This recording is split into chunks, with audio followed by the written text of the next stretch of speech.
बिस्मिल्लाहिर्रहमानिर्रहीम अल्हम्दुलिल्लाहि रब्बिल आलमीन वस्सलातु वस्सलामु अला सय्यिदिल अंबिया'i वल मुरसलीन व अला आलिहि व अस्हाबिहि अजमईन अम्मा बाद।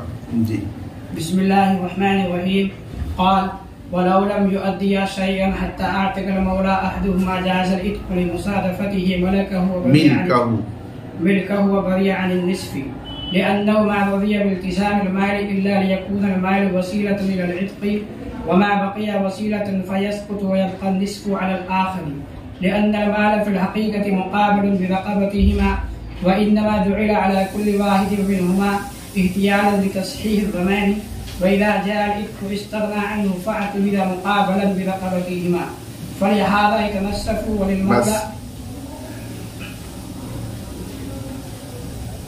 इस इबारत का ताल्लुक़ माक़बल में मज़कूर मसले से है कि जब मौला ने अपने दो गुलामों को एक साथ मुकातब बनाया 1000 बदले किताबत के एवज़ में, और उन दोनों में से हर एक गुलाम दूसरे की तरफ से कुल बदले किताबत का ज़ामिन बन गया, तो अहनाफ के नज़दीक इस्तिहसानन ये ज़मान सही है। उसी के मुताल्लिक़ ये बयान किया गया इस इबारत में कि अगर उन दोनों ने बदले किताबत में से अभी कुछ भी अदा नहीं किया था, कुल 1000 बदले किताबत बाकी था, कि इसी असना में मौला ने एक को मुफ्त में आज़ाद कर दिया, तो वो आज़ाद हो जाएगा मुफ्त में, और उसके हिस्से का बदले किताबत उससे साक़ित हो जाएगा, यानी निस्फ। और दूसरा जो अभी मुकातब बाकी है उस पर उसके हिस्से का बदले किताबत यानी निस्फ वो बाकी रहेगा, और इस मौला को इख्तियार होगा कि वो बाकी निस्फ चाहे तो इस आज़ाद शुदा गुलाम से वसूल करे बहैसियत कफ़ील, क्योंकि ये दूसरे की तरफ से कफ़ील भी है, और अगर चाहे तो वो गैर मोतक से वसूल करे जो आज़ाद अब तक नहीं हुआ है बहैसियत असील, क्योंकि वो बदले किताबत उसका उसके ज़िम्मे में अभी वाजिब है, वो दोनों से वसूल कर सकता है। अगर वो गैर मोतक से वसूल करे तो चूँकि बहैसियत असील वसूल किया, इसलिए वो मोतक से उसको रुजू नहीं कर सकता, क्योंकि उसने अपने ऊपर वाजिब अदा किया। लेकिन अगर वो मोतक से वसूल करेगा तो मोतक ये बाद में उस दूसरे से वसूल करेगा, क्योंकि इसने बहैसियत कफ़ील अदा किया है, और कफ़ील जब असील की तरफ से अदा कर दे और वो कफ़ाला बिल अम्र हो तो उसमें वो कफ़ील बाद में रुजू कर सकता है। क़ाला इमाम मुहम्मद रहमतुल्लाह अलैह ने फरमाया कि और अगर दोनों मुकातब ने अब तक कुछ बदले किताबत में से अदा नहीं किया था, यहाँ तक के मौला ने उन दोनों में से एक को आज़ाद कर दिया यानी मुफ्त, तो वो आज़ाद करना जायज़ है। ले मुसादफ़तिही मिल्कहु ऐ ले उक़ूइही फ़ी मिल्किही, क्योंकि ये आज़ाद करना उसकी मिल्कियत में वाक़े हुआ। मुकातब तो ममलूक है जब तक उस पर बदले किताबत का एक दिरहम भी बाकी हो, और ममलूक को उसका मालिक आज़ाद कर सकता है, इसलिए ये आज़ादी शरअन मुतबर है, वाक़े हो गई। व बरिया अनिन निस्फ, और वो निस्फ़े बदले किताबत से बरी हो गया, यानी उससे वो साकित हो गया। लिअन्नहु मा रज़िया बिइल्तिज़ामिल माल इल्ला लियकूनल मालु वसीलतन इलल इत्क़, इसलिए कि वो मुकातब माले किताबत के अपने ऊपर लाजिम करने से राजी नहीं हुआ। मा रज़िया बिइल्तिज़ामिल माल, क्योंकि वो अपने ऊपर माले किताबत को लाजिम करने से राजी नहीं हुआ था, मगर इसलिए ताकि वो जरिया और वसीला बने आजादी का। वमा बकिया वसीलतन, और जब मुफ्त में वो आजाद हो गया तो वो माल अब आजादी का वसीला और जरिया बाकी नहीं रहा, इसलिए वो अब उसके इंतजाम पर राजी नहीं है। जब राजी नहीं है तो उसके जिम्मे में उसके जामंदी के बगैर वो लाजिम नहीं होगा, बल्कि उससे साबित हो जाएगा। वयबक़ा निस्फ़ु अलल आखर, और निस्फ़ बकिया वो दूसरे पर बाकी रहेगा उसके हिस्से का। लिअन्नल माल फ़िल हक़ीक़ति मुक़ाबिलुन बिरग़बतिहिमा, क्योंकि माले किताबत हकीकत में एवज़ है उन दोनों की गर्दन का, क्योंकि दोनों ही की आज़ादी को उस पर मुअल्लक़ किया है, तो दोनों की गर्दन का, दोनों की ज़ात का वो बदल है। अब वो सवाल आएगा कि जब दोनों की ज़ात का बदल है तो आपने पीछे ये फरमाया था वजह इस्तेहसान बयान करते हुए कि वो कुल बदले किताबत हर एक पर वाजिब है, तो हर एक पर कुल क्यों वाजिब किया था जब हकीकत में वो दोनों का मुश्तरका बदल है तो निस्फ निस्फ होना चाहिए। कुल क्यों हर एक पर वाजिब किया? तो उसका जवाब पीछे बताया गया था कि ये इसलिए किया गया था ताकि जो उन दोनों में से हर एक ने पूरे की जमानत ली है वो जमानत लेना सही हो सके। तो उस जमानत की तस्रीह के लिए जरूरतन इसको मुकद्दर माना गया था, और आप जानते हैं कि जरूरत बक़दरे जरूरत ही साबित होती है, तो बस जमानत की तस्रीह की हद तक वो साबित हुआ था, उसके अलावा में वो साबित नहीं होगा, उसके अलावा में हकीकत पर अमल किया जाएगा। और हकीकत यह है कि ये दोनों पर मुनक़सिम है निस्फ़ निस्फ़। व इन्नमा जुइला अला कुल्लि वाहिदिन मिनहुमा इख्तियारन लितस्हीह ज़मान, और बदले किताबत को उन दोनों में से हर एक पर वाजिब करार दिया गया था कुल,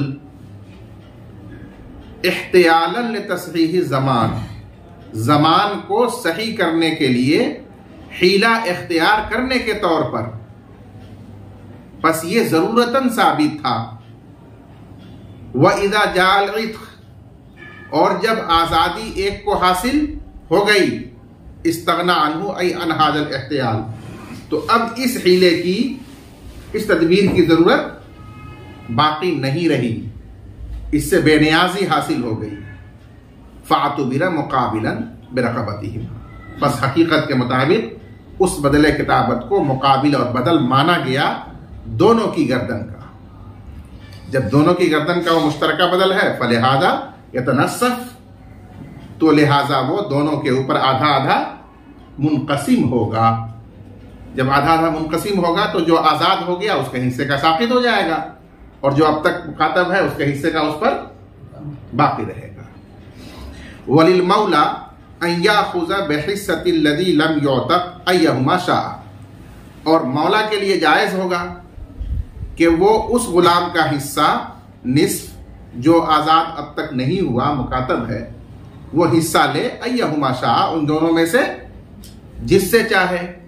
अल मुअतक़ बिल कफ़ाला बदल है, आज़ाद किए हुए गुलाम से ले बिल कफ़ाला, कफ़ाला की वजह से बहैसियत कफ़ील, व साहिबहु बिल इसाला, और उसके साथी दूसरे गुलाम से मुकातब से ले असील होने की हैसियत से। फ़इन अख़ज़ल लज़ी उतिक़ा, बस अगर बोले उस गुलाम से जो आज़ाद किया जा चुका, तो वो गुलाम अपने साथी से वो निस्फ वापस लेगा जो उसने अदा किया, क्योंकि वो उसकी तरफ से अदा करने वाला है, उसके हुक्म से बहैसियत कफ़ील। और अगर उस मौला ने दूसरे से लिया जो अब तक नहीं आज़ाद हुआ है, तो लम यरजी अल मुअतक़ बिशैइन, तो वो मुअतक़ से कुछ वापस नहीं लेगा, लिअन्नहु अद्दा अन नफ्सिही, इसलिए कि उसने अपना दैन अपनी तरफ से अदा किया, और अपनी तरफ से अदा करने वाला दूसरे से कुछ वापस नहीं ले सकता। वल्लाहु आलम बिस्सवाब। जी, बाबू कफालतिल अब्दी व अन्हु। यहां तक जो मसाइल बयान किए गए उनमें कफील आजाद आदमी है। हालांकि कफील जिस तरह आजाद आदमी बन सकता है उसी तरह से कफील गुलाम आदमी भी बन सकता है। नीस अब तक जो मसाइल बयान किए गए उसमें मकफूल अन्हु मदयून वो आजाद है। हालांकि जिस तरीके से मकफूल अन्हु आजाद हो सकता है उस तरह से मकफूल अन्हु गुलाम भी हो सकता है। तो अब इस बाब के तहत ऐसे कफाला के अहकाम व मसाइल बयान किए जाएंगे जिनमें या तो कफील गुलाम है या मकफूल अन्हु मदयून गुलाम है। उसके लिए यह उन्वान है बाबू कफालतिल अब्द, गुलाम के कफील होने का बयान, व अन्हु और गुलाम की तरफ से कफाला का बयान, यानी उसके मकफूल अन्हु होने का बयान। जी, वमन ज़मिना अन अब्दिल मालन ला यजिबु अलैहि हत्ता यु'तका वलम युसम्मी हालन वला गैरहु फहुव हालुन लिअन्न अल-माल हालुन अलैहि लिवजूदि अस्सबबि व क़बूलि ज़िम्मति इल्ला अन्नहु ला युतालबु बिही लिउस्रतिही इज़ जमीउ मा फ़ी यदिही मिल्कुल मौला वलम यरज़ा बितअल्लुक़िही बिही फ़िल हाली वल कफ़ीलु गैरु मु'सरिन फ़सारा कमा इज़ा कफ़ला अन गाइबिन अव मुफ़ल्लसिन बिखिलाफ ad-dayn al-mu'ajjal लिअन्नहु मुतअख़िरुन बिमुअख़्खिरिन, इसमें फ़ाइल बिमुअख़्खिरिन सुम्मा इज़ा अद्दा रजअ अला al-'abdi बअद al-'itqi लिअन्न at-तालिब ला यरजि'ु अलैहि इल्ला बअद al-'itqi फ़कज़ा al-कफ़ीलु लिक़ियामिही मक़ामहु। बस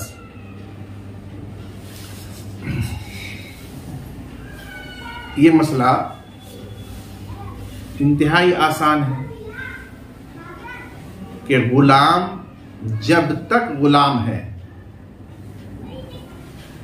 अगर उसने किसी ऐसे सबब का इत्तिकाब कर लिया जिसकी वजह से उसके ऊपर माल वाजिब होता है, जैसे उसने अपनी ज़रूरत की खाने पीने पहनने की कोई चीज़ दुकान से खरीद ली, तो ये शिरा उजूबे समन का सबब है, तो समन उसके ऊपर दैन के तौर पर वाजिब हो जाएगा।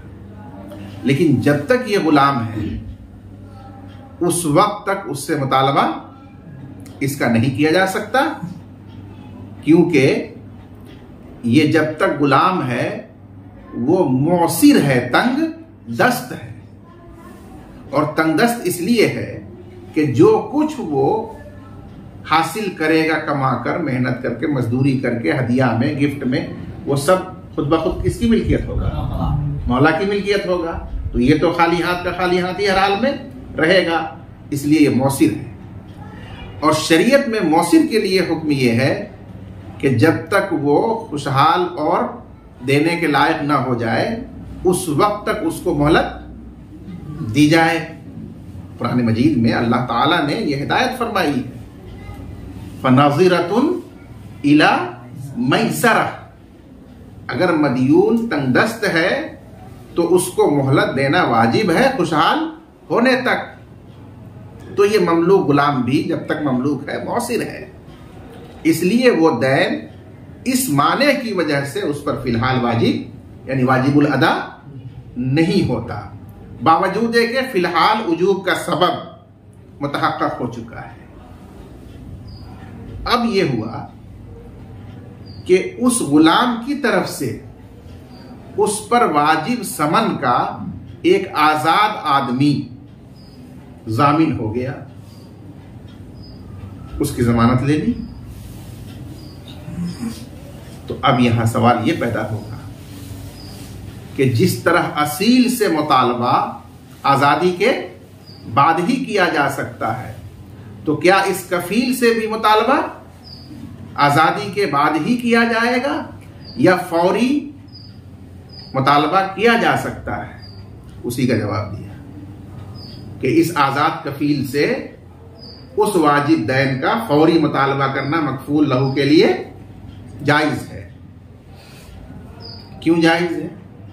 इसलिए कि असील पर भी हकीकत में, असल में फौरी मुतालबा ही वाजिब है, सबबे उजूब के फौरी पाए जाने की वजह से। लेकिन एक आरिज और माने की वजह से उस पर से मुतालबा को इक्क तक मौखर किया गया। वो आरिज और माने कफील के हक में मौजूद नहीं है, इसलिए कफील से दैन का मुतालबा अभी और फिलहाल किया जा सकता है और उसको मुतालबा पर अदा करना पड़ेगा। अब उसके बाद दूसरा मसला आएगा कि अगर ये उस गुलाम के कहने पर कफील बना था तो अदा तो इसको अभी कर देना पड़ा, तो क्या ये अभी अदा करके मुतालबा करेगा कि मैंने अदा कर दिया लिहाजा मुझे भी आप दे दीजिए? तो उसका जवाब ये कि नहीं, क्योंकि ये कफील तो मुतालबे में असील ये मकफूल लहू के कायम मकाम ना होता है कि जो मुतालबा का हक उसे था अब वो मुतालबा का हक कफील को हो जाता है। और जो असल तालिब था उसको मुतालबा का हक कब था? आजादी के बाद, ना कि उससे पहले। तो उसी तरह कफील भी उससे आजाद होने के बाद ही मुतालबा कर सकेगा, उससे पहले मौसिर होने की वजह से मुतालबा नहीं करेगा।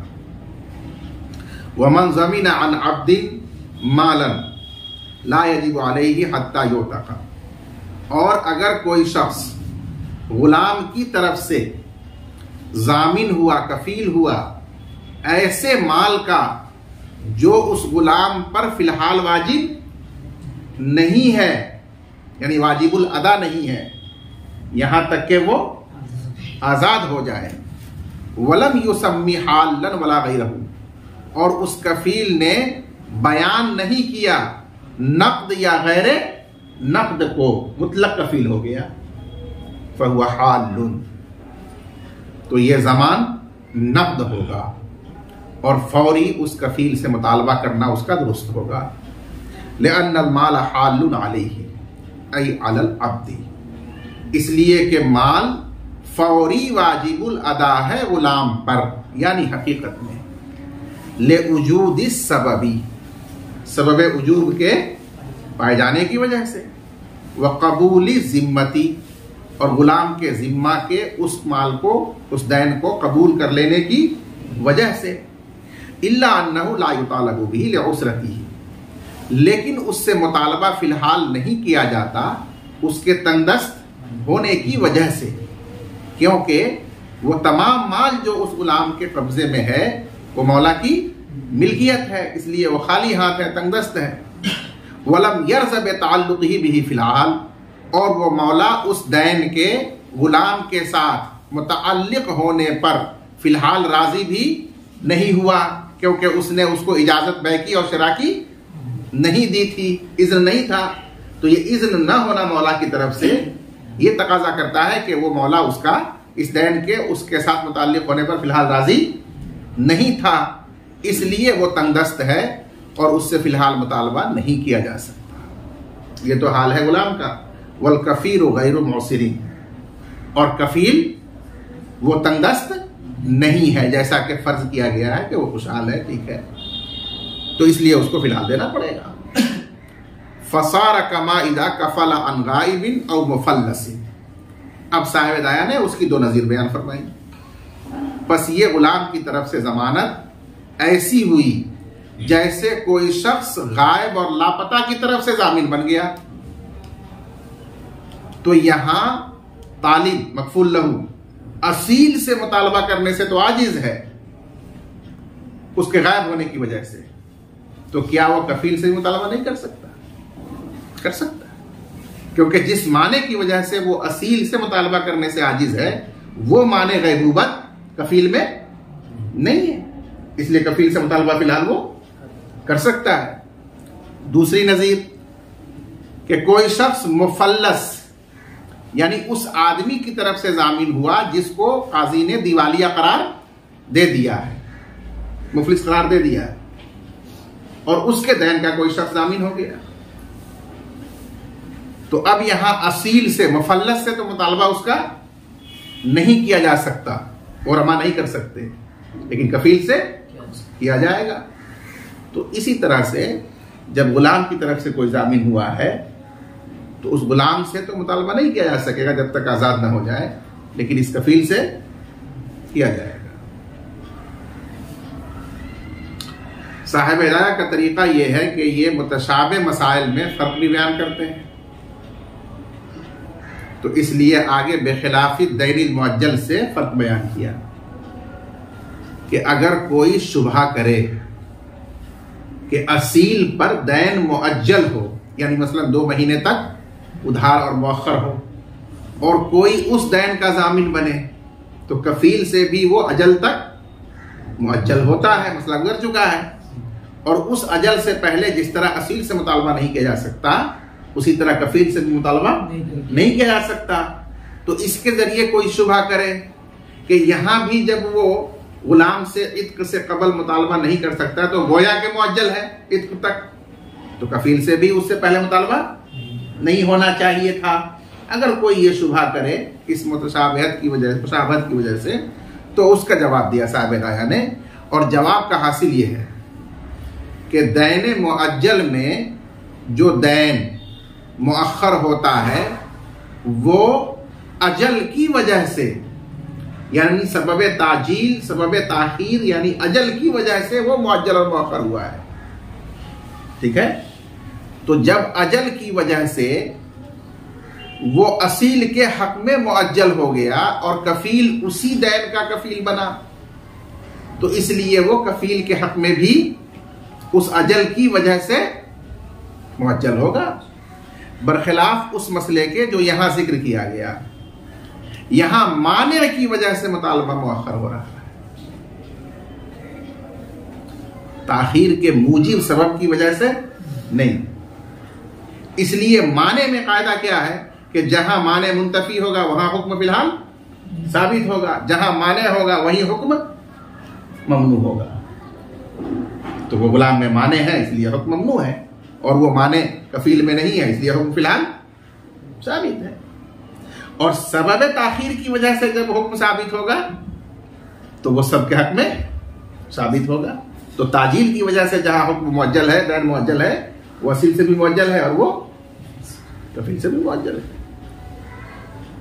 बेखिलाफ दैन मुअज्जल, बरखिलाफ दैन मुअज्जल के, लिअन्नहु मुतअख्खिरुन बिमुअख्खिरिन, इसलिए कि वो दैन अजल तक मुअख्खर है, मुअख्खर करने की इल्लत की वजह से, यानी ताजील की वजह से, इसलिए वो असील के हक में भी होगा और कफील के हक में भी होगा। सुम्मा इज़ा अद्दा रजा अलल अब्दी बादल इत्क, फिर जब ये कफील गुलाम की तरफ से अदा कर देगा तो वो मा अद्दा गुलाम से रुजू करेगा आजाद होने के बाद। लिअन्ना तालिब ला यरजिउ अलैहि इल्ला बादल इत्क, इसलिए कि तालिब असल जो मकफूल लहू है, तालिब उससे रुजू नहीं करता है, मुतालबा नहीं करता है मगर आजाद होने के बाद। तो इसी तरह कफील भी उससे मुतालबा नहीं कर सकता मगर आजाद होने के बाद। क्यों? लिक़ियामिही मक़ामहू, इसलिए कि ये कफील अदा कर देने के बाद तालिब ही के कायम मकाम होता है। वमन इद्दआ अला अब्दिन मालन वकफला लहु रजुलन बिनफ्सिही फमातल अब्दु बरियल कफील लिबरातिल असील कमा इज़ा कान अल मकफूल बिनफ्सिही हुर्रन। बस ये मसला माक़बल में गुजर चुका है कि अगर कोई शख्स किसी आजाद आदमी के नफ्स का कफील हुआ कि मैं इंदा तलब इसको मकफूल लहू के सामने हाजिर करूंगा, और वो मर गया, तो उसके मर जाने के बाद खुद उस पर असील पर हाजिर होना वाजिब नहीं रहा क्योंकि वह हल नहीं है अब, तो कफील पर भी वह हाजिर करना वाजिब नहीं होगा, कफील बरी हो जाएगा। तो जो हुक्म आजाद का है इस मसले में वही हुक्म गुलाम का भी है कि अगर कोई तालिब अपने मतलूब गुलाम को लाजिम पकड़े हुआ था अपने कर्ज और दैन के लिए, अब एक शख्स उस गुलाम के नफ्स का जामिन हो गया कि इसे छोड़ दीजिए, मैं इंदा तलब आपके सामने इसे हाजिर कर दूंगा, और उसके बाद वो गुलाम मर गया। तो जिस तरह आजाद में वो मकफूल बिनफ्सी मर जाए तो ये कफील बरी हो जाएगा, उसी तरह ये गुलाम मर गया तो भी उसका ये कफील बरी हो जाएगा। वमन इद्दआ अला अब्दिन मालन, और अगर किसी ने दावा किया किसी गुलाम पर माल का और उसको लाजिम पकड़ लिया, वह कफल लहू रजुलुम बिनफ्सिही, और उस मुद्दाई के लिए कोई शख्स जामिन बना उस गुलाम की जात का, नफ्स का, यानी मैं इंद तलब इसको हाजिर करूंगा। फमातल अब्द, फिर वो गुलाम मर गया, बरी अल कफीलू, तो कफील कफाला से बरी हो जाएगा। ले बराअतिल असील, खुद असील के बरी हो जाने की वजह से। कमा इज़ा कान अल मकफूल बिनफ्सिही हुर्रन, जैसा कि जब मकफूल बिनफ्सिही आजाद हो और वो मर जाए तो यही हुक्म है कि उसका कफील बरी हो जाएगा। जी क़ाल फ़इन इद्दआ रक़बतल अब्दी व कफ़ला बिही रजुलन फ़मातल अब्दु फ़अक़ाम अल मुद्दई अल बय्यिनता अन्नहु कान लहु ज़मिनल कफ़ील क़ीमतहु लिअन्न अलल मौला रद्दहा अला वजह तख़ल्लुफ़िहा क़ीमतुहा वक़द इल्तज़म अल कफ़ील ज़ालिका व बअद अल मौत यब्क़ल क़ीमतु वाजिबतुन अलल असीर, यब्क़ल क़ीमतु फ़ाइल, यब्क़ल क़ीमतु वाजिबतुन अलल असीर फ़कज़ा अलल कफ़ील बिख़िलाफ़ अल अव्वल। बस असल जो मकसद था ऊपर वाले मसले को बयान करने का वो यही था कि दूसरा मसला मुतफर्रे करना था, वाज़े करना था। वो असल मसला मकसूद था बयान करना जो अब आया। वो मसला ये है कि अब्दुर रहीम के कब्जे में एक गुलाम है मकबूज, तो जाहिर यही है कि वो काबिज उसका मालिक है। अब शाहनवाज उस गुलाम पर अपनी मिल्कियत का दावा करता है कि इस गुलाम की गर्दन का मैं मालिक हूं, ये मेरा गुलाम है, और ये काबिज अब्दुल रहीम उसका मुनकिर है कि कब्जा मेरा है, तो जाहिर है कि ये गुलाम मेरा है। मामले की सूरत ये हुई। अब वहां एक शख्स शाहनवाज को मुतमईन करने के लिए जामिन हुआ अब्दुल रहीम की तरफ से उस गुलाम की रकबा का, यानी जात का, गर्दन का,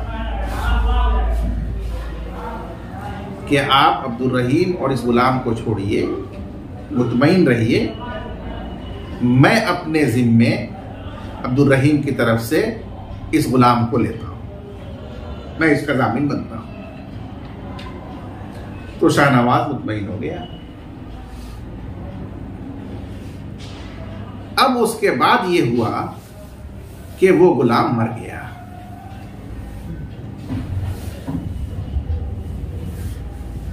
तो सवाल ये पैदा होता है कि जो कफील जामिन हुआ है वो बरी होगा या बरी नहीं होगा। इसी को असल समझाने के लिए ऊपर वाला मसला भी जिक्र किया कि गुलाम के नफ्स का जामिन बनना, ये कफाला बिन नफ्स है, ये अलग बात है। वहां जिम्मे में उसको इंदा तलब हाजिर करना वाजिब होता है। वो मर गया तो कफील उससे बरी, लेकिन गुलाम की गर्दन का जामिन बनना कि मैं ये गुलाम दूंगा आपको, ये ऐसा है जैसे किसी माले ममलूक का जामिन बनना। तो ये सूरत कफाला बिल माल की है, कफाला बिन नफ्स की नहीं है। बज़ाहिर गुलाम इंसान है, इसलिए उसकी गर्दन या नफ्स के जामिन बनने से लग रहा है कि ये कफाला बिन नफ्स है, लेकिन इस सूरत में कफाला बिन नफ्स नहीं है, ये तो कफाला बिल माल है कि उस पर वो माल का दावा कर रहा है और एक शख्स उसकी तरफ से उस माल का जामिन हो गया। तो ये कफाला बिल माल की सूरत। और असील पर जिस तरह वो माल वाजिब होगा बैयिना से साबित कर देने के बाद, उसी तरह कफील पर भी वाजिब होगा। तो अगर ये शाहनवाज काजी के सामने बैयिना और गवाहों के साथ साबित कर दे कि ये गुलाम मेरा है, तो गुलाम मौजूद होने की हालत में असील पर वाजिब होगा उस आईने गुलाम को हवाले करना, और गुलाम अगर मर चुका इसी असना में तो वाजिब होगा उस काबिज पर कीमत देना। तो अब जो उस माल का जामिन हुआ है असील ही के तर्ज पर उस कफाला की वजह से कफील पर भी वही वाजिब होगा कि अगर गुलाम मौजूद है तो अब्दुल रहीम से लेकर या जहां भी मिले उसको पकड़कर और उसके हवाले करे, और अगर वो नहीं है, मर चुका है, तो मर चुका है तो उसकी कीमत अदा करे हैसियत कफील। और अगर वो कफील उस अब्दुल रहीम के मकफूल अन्हु के हुक्म से हुआ था तो बाद में फिर उससे वो कीमत वापस ले, ये सूरत बनेगी। तो अलगरज ये मसला, ये सूरत कफाला बिल माल की है। और ऊपर जो मसला अभी आपने देखा कि वो कफील मरने के बाद बरी हो जाएगा, वो है कफाला बिल नफ्स। काला इमाम मोहम्मद रहमतुल्लाह अलैह ने फरमाया फ़इन इद्दआ रक़बतल अब्द, बस अगर किसी ने दावा किया गुलाम की गर्दन का कि मैं मालिक हूं, हालांकि कब्जा किसी और का है, वो मुनकिर है काबिज, व कफल बिही रजुलुन, और उस गुलाम का जामिन हो गया कोई शख्स, मुतमईन कर दिया मुद्दई को, जामिन बन गया, फमातल अब्द, फिर वो गुलाम मर गया, जैसे कफाला बिन नफ्स में मर गया था। फ़अक़ामल मुद्दई अल बैयिनता अन्नहु कान लहू, बस मुद्दई ने शरई शहादत काजी के सामने कायम कर दी कि वो गुलाम मुतवफ़ा मेरी मिल्कियत था, उसकी मिल्कियत था, और काजी ने उसके मुताबिक उसकी मिल्कियत का फैसला कर भी दिया। ज़मीन अल कफीलु कीमतन, तो कफील बरी नहीं होगा, कफील उसकी कीमत का जामिन होगा।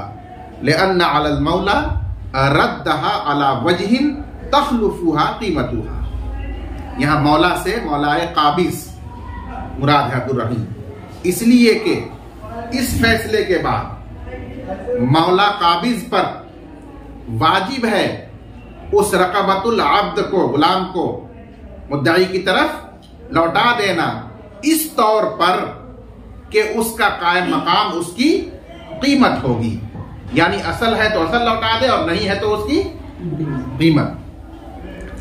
वक़द इल्तज़मल कफीलु ज़ालिका, और कफील ने भी इसी बात की जमानत ली है जो असील पर वाजिब है।